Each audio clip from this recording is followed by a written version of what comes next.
One of Wisden's 5 cricketers of the 20th century, Vivian Richards, the Master Blaster. Viv, we had you at lunchtime, the Michael Slater enjoyed that thoroughly, and now we're going to talk batting, the thing that you made so spectacular for so many people. You loved to entertain, didn't you? Well, it was all part of the package, I guess, and when you get an opportunity to do so. And every now and again, you do need a little bit of confidence to accomplish your wish. Right. Show us how you stood first. Fascinated in your stance and your grip. I've always felt that batting is all about your comfort zone. Even though you may have a lot of respect for the individual who is at the other end, I guess, you can only wait until maybe you're retired. You can have a drink and you can tell him how much you admire him. Right. But when it's out here, it's all about you. So you're imposing yourself upon him. Very important. Okay, you walk to the crease very strong, very powerful. You take guard. It's all about your comfort zone when you catch your guard, when you take your guard. And one of the more important things for any young batter, always make sure that you're controlling things. Sometimes you have some of these fast bowlers, or whether it's a spinner, sometimes they're turning you so quick. You may be batting like that, and all of a sudden you look up there in your face. You always dictate terms, and it's always important too to make sure that you tell them nicely, "Sorry, mate." Very important. Okay, stay there, mates. Let's see your grip. Pretty orthodox, actually. Yeah, very much so. Yeah, bottom hand. How strong is the grip? Well, this would definitely be, the left hand would definitely be the stronger in terms of gripping the bat. Okay. And then it's just basically as support. Yeah. And you make sure that this is light as possible, because you don't want this to be coming too tight, and you're gripping it like, well, you're looking to choke the bat handle off. It's about picking it up, and hopefully when you get into your shot, bang, that's when the grip bit comes in. That's when you start feeling. I noticed that you picked the bat up slightly towards sort of second slip. You weren't bothered about picking it up straight. No. You can pick it up basically coming out from even third, second. Yeah. But the most important thing is the impact, where you finish. Okay. And if you can come down wide, but yet still you're pretty straight along the line. Through the line of the ball. That's very in your very stance, important. How much did you focus on having your eyes level, and how big a part did your eyes play? Well, there are times you have batters, who sometimes lose nick and they start worrying about a lot of things. The bat is not good. Where my feet, the things like that are moving. To me, it's all about watching the ball. And whenever you watch the ball and you watch the ball closely and carefully enough, you're going to have, your feet are going to move. Everything is going to move. Okay. Because of what you're seeing. Are your eyes level in your stance? Very much so. And it's all about having a still head. You can be chewing the gum as much as you like, but the most important thing is to make sure that head is very still. Okay.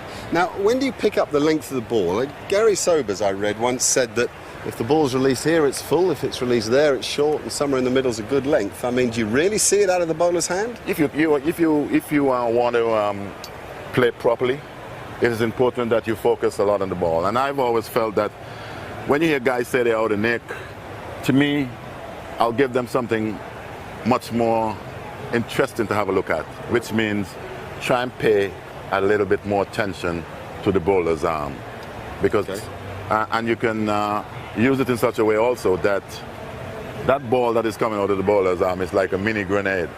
Okay. And if it explodes in you, you're going to be in serious trouble. All right. Now, in your stance, you often made a little move forward. These days they call it the forward press. Tell us about that. Well, I hope with the forward press, because pressing to me sounds like you're going to stay there all your life. Right. And with that, one's got to be very loose on your feet. And here's where I say, for any young batter who may be watching this particular show, it is all about the looseness of your feet.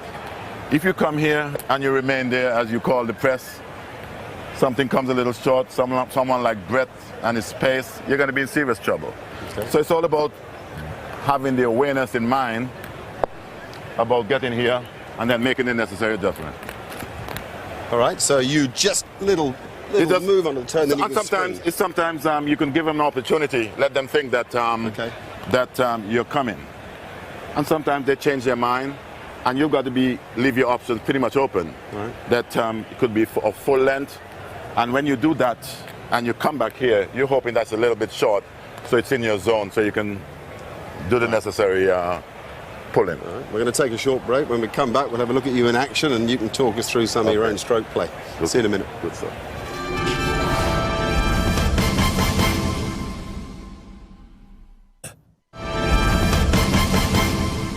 South Africans have been bowled up for 388, so a lead for the Australians of 162. A strong position indeed for Michael Clarke and his team, who've bowled very well today. Viv Richards is doing our masterclass here at tea time, Vodafone tea break, and we've talked about some of the elements that made up his quality play. We were in the middle of footwork, and before we show some footage, we'll just talk finally about that footwork and that little move forward and the ability to spring back. In a couple of the shots we're about to see, you appear almost as if you've gone back and across early to get in a position to play that shot. The game's changed a bit. Mark Taylor was talking on air about that, and the fact that these days almost everybody wants to be forward. Different game of cricket then. I see guys who go forward, and yet still you can't afford to be pressing forward all your life where batsmanship is concerned, because you've got to be able to worry about individuals, who are dangerous enough, who can get it up above head high. And when you come here, you can't afford to stay there. But your great thing was to take him on. You never wore a helmet, Viv, ever. Why not? Well, I guess technology wasn't quite as it is today, and that I think is of enormous help. And my cap meant so much to me. It may sound cocky, it may sound arrogant, but my cap meant a lot. That's why you're given caps. Okay. So I felt I was going to put it to proper use. You wanted to impose yourself on bowlers. We'll see a few shots here of 140 odd you made at the Wacker, one of your famous innings. You come out, you take guard again. You're taking your time. There's that long, slow wait. Then the short ball and straight into the hook stroke. We see some lovely drives. The mind games were very important for you. It is. I guess in anything that you're doing, if you're strong enough mentally. And I've always felt that if hair is working reasonably okay, everything filters down. If you're weak here, you're going to have weakness all over your body. So it's about being strong mentally, and if you have that, everything else is going to work, and a little bit of belief in what you're doing also. That is going to be of vital importance. I wanted to come to belief. How do you teach belief to a young batsman? How a psychologist does it, I don't know. But you had it inherently. No one taught you it. Well, I guess as a little kid, I had some belief about the game of cricket itself. We get into this game early enough to have an idea whether you would like to pursue it or not. But at the end of the day, believing that you belong in this arena. If you don't believe, I'm not gonna make one little example. You look at Ian Bell. I felt early on in his career, he was a little bit shy about being out in the middle. Right.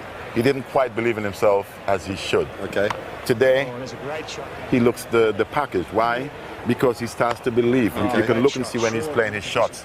There's a little flourish, and that is a belief. When you have that little flourish, it is something that you have learned over the years, I guess. Give us a moment on the one-day game. I'd like to just talk about improvisation, because you used to be able to hit a ball from outside off stump through mid-wicket and from outside leg stump over extra cover. So talk about improvisation. Well, it's about, if you're going to do this, it's about maybe waiting as long as possible. You have a guy who's running up and he's reasonably quick. Sometimes you have guys who are moving away when he's halfway through his run. That, I think, there cannot be any worse moment for you to do that. Why? Because that individual can change his style. Okay. He can so stay do whatever. Still is what you're saying. So it's about staying still as long as possible. Okay. And by doing that, the last moment, which means you're watching the ball as closely as possible. And when you make that particular movement backwards, it's all about, you would have seen that particular delivery almost leaving the hand. So you're saying it's not a premeditated thing by you? You can't premeditate. But what I'm saying, if you're moving toward, in order for you to get the best or maximum result, it's about hanging in there as long as possible. And just at the point of delivery, when he comes, then you make your movement. Because if he's going to change his whole pattern, he could be injury prone at some point. Okay, your two moves were, one was away and one was inside the line. Give us it's all both. about my first move, basically, and let me tell you as simple as possible. It's about aggression first. Okay. If I could not do what I wanted to do, well, bow. Right. So your aggression wants to come over to your opponent. Yeah, it's my aggression. It's all about coming. Give us the little move away. We want to see those feet dance. Beautiful. And that's what it's all about. It's I'm maybe a little bit long in the tooth to do it the way I would like. Right. but I guess in the twilight zone, that's not too bad, is it? We got to go, mate. They're ready in the middle. What a pleasure. Good to see you. Just lovely to hear you talk the Bye-bye. game. Viv Richards, ladies and gentlemen. Fantastic.